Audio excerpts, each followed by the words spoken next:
By almost all measures, we're sleeping less than ever before. In 1960, a survey by the American Cancer Society asked 1 million Americans how much sleep they were getting a night. The median answer was 8 hours. Today, that number has fallen to 6.7. That's a decrease of more than 15% in less than a lifetime.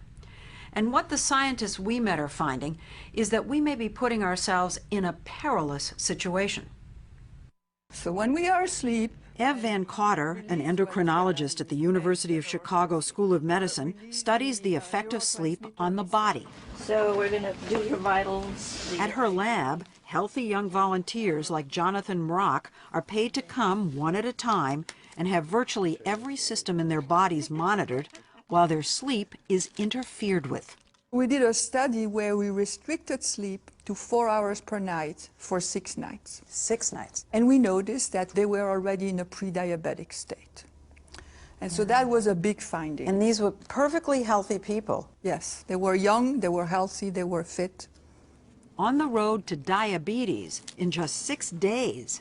And that's not all. They were also hungry. Van Cotter has made a radical discovery that lack of sleep may be contributing to the epidemic of obesity in this country through the work of a hormone called leptin that tells your brain when you're full. We observed that the volunteers, they actually had a drop in leptin levels. So leptin was... So they got hungrier. Yes. Leptin was telling the brain, time to eat, we need more food. But even in though fact, they had didn't. Plenty of food. Several large-scale studies from all over the world have reported a link between short sleep times and obesity, as well as heart disease, high blood pressure, and stroke. I think it tells us that, sleep deprivation is not a challenge for which biology has wired us. There's no other mammal that sleep deprives itself than the human. So it is read by our biology as a stress. You know, our attitude about sleep flies in the face of what you're saying, because I think that you don't need as much sleep. It's looked upon as something very positive. Yes, it's seen as a badge of honor. Or even a mark of health in a funny way. But, I find it amazing to see how many people are asleep within 5 minutes of boarding an airplane at 11 o'clock in the morning. Sit down and boom. It shouldn't happen. A normal adult shouldn't be falling asleep at 11 o'clock in the morning, minutes after sitting in a small and comfortable airplane seat.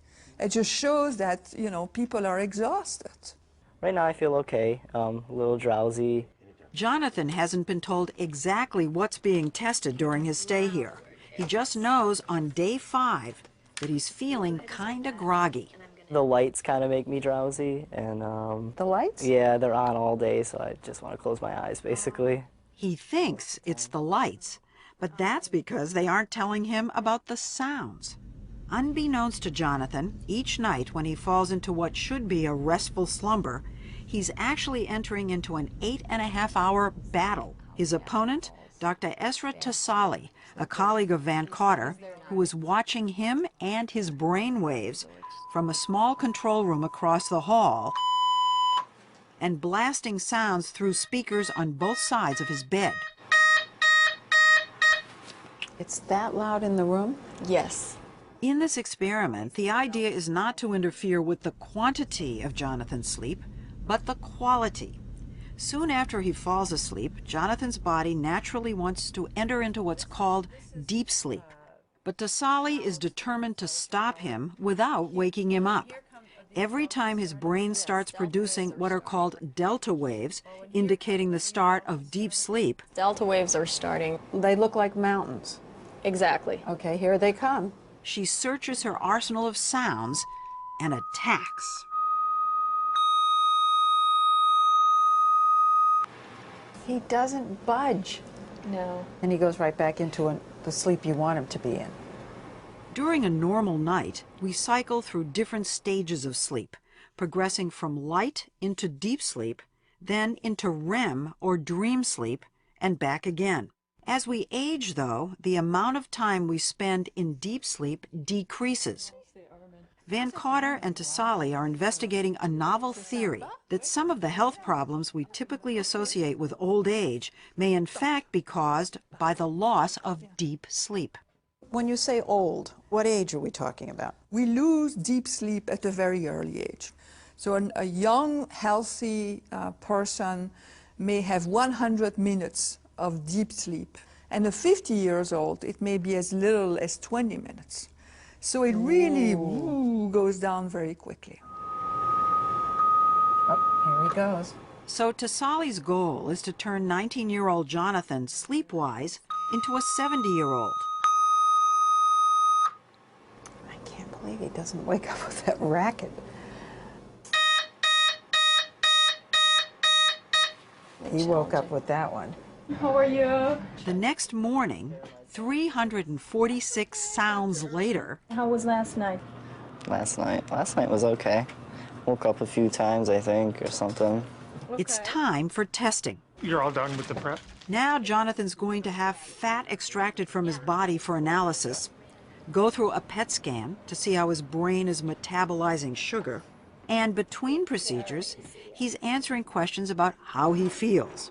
His doctors assure us that Jonathan will be fine once he goes back to his normal sleep routine. But after 4 nights without deep sleep, they have found that, like prior study subjects, he is hungrier, less alert, and most importantly, his body is no longer able to metabolize sugar effectively, putting him temporarily at increased risk for type 2 diabetes. We usually think of diabetes as something that's a disease of old age, but really it may be a disease of sleep deprivation. I would say that sleep deprivation may be a new risk factor for diabetes. Not just aging. Not just aging, not just being overweight or obese, not just having a family history of diabetes, which are the 3 major risk factors, but this is an added one. And we have really an epidemic of diabetes now, and that type 2 diabetes is now occurring in children and adolescents. And you know, adolescents and children too are also being sleep deprived. Maybe high schoolers are amongst the most sleep deprived individuals in our society because they have an enormous sleep need, 9 to 10 hours, yet they sleep less than 7 hours per night. She says this research proves we all need to rethink what we consider essential for good health. You always hear about diet and exercise, and that's where it ends. And you're saying it should always be diet, exercise, and sleep. Definitely. So if lack of sleep impacts our appetite, our metabolism, our memory, and how we age, is there anything it doesn't affect? How about sex? Scientist Scott McRobert at St. Joseph's University in Philadelphia is asking that very question of fruit flies. There's one fly in here. We keep our Show me males where. separately. This is a male fly. You can almost not see him. He's so small. Where is he? Oh, there he is. So I'm going to suck him up in this. We watched as McRobert used this bizarre contraption to suck the Drosophila, that means fruit fly, out of the vial and put him into this little dish with a female. Did you get him? Yeah. McRobert gave us a play-by-play of the action. Okay, so now the female's walking around the outside of the chamber, and the male's in the center, and you see he's orienting toward her. Everywhere she goes, he's following her. If you watch closely, he'll touch her with his front legs. It's hard to see, but he will, and he'll sing. Here comes the song. Flies sing, he told me, by lifting one wing to the side and vibrating it up and down. It's like an off-key humming, and it's got little taps in it. That's singing right there. He's actually trying to get her to slow down a little bit. She doesn't like him. McRobert is doing a study to see whether sleep deprivation in fruit flies affects mating. He's had his regular amount of sleep. Exactly. They both have, actually. And when he's in the presence of a sexually attractive female, he's just courting and doing almost nothing else. I don't know who I'm feeling sorrier for here. Poor guy, he's been working at this. He's working very hard. She wants to get away from him. Oh, this is going to happen. Oh, watch. It's about to happen. Okay. How can you tell it's about to happen? I've been doing this a long time. No, but what are you seeing that's telling you? Here we go. She's almost not moving now. That's it. They're mating. They're mating. Oh, my goodness. Believe it or not, they will keep this up for more than 15 minutes. But now, take a look at a pair of flies where the male has been deprived of sleep.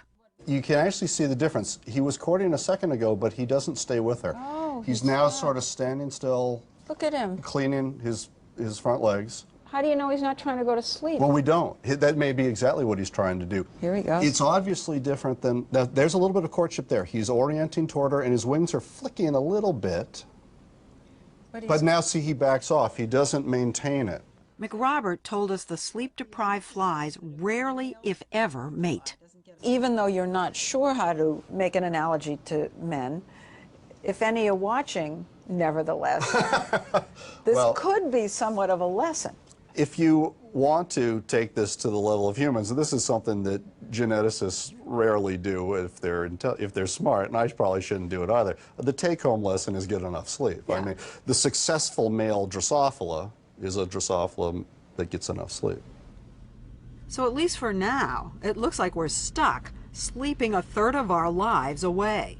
Humans love to keep asking, can't we just get rid of sleep? If you had a poll in the United States and said, if we could safely eliminate half of the time you sleep and you wouldn't suffer any deficit, you'd be good to go, we could just magically make sleep go away, how many people would want it? And I believe you'd find the population votes easily, overwhelmingly for it. And yet I think the hedonic joy of sleeping and how good it feels. Hedonic joy? Well, I meant pleasure, okay? Pleasure, okay. I would have to say that consciousness, wake consciousness, is probably a bit overrated.